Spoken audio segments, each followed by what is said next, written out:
as a Moorish American Muslim, I've received plenty of question about my mental relationship with Jesus from those who misunderstand the terminology like Moslem. And it's always interesting to see their face when you explain to them that my teachings in Islamism, my teachings as a Moorish American Muslim, are for those who actually love Jesus. That's not to be confused with those who are in love with the interpretations that have been handed to my people by colonizers and conquerors.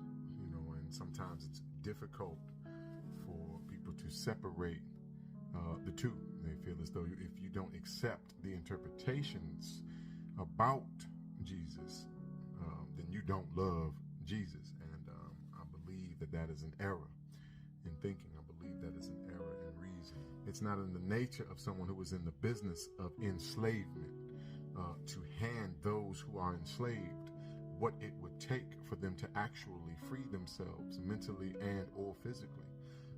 And so we would have to be very careful with the interpretations. The interpretations are things we use in order to get to the meanings of things, in order to get to the spirit of the parables and similes and similitudes and anthropomorphisms that are given.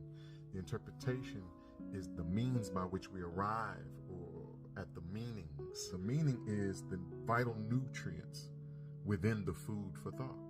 So you can eat your fill, okay? Many have eaten much and yet starve, because without the actual vital nutrients and minerals being exchanged from what you consume to the inner workings of your very soul and things of that nature, without that exchange, you enter into a situation, a condition, a circumstance known as starvation. And there's nothing like spiritual starvation. Nothing at all. So, you got to get your mind right.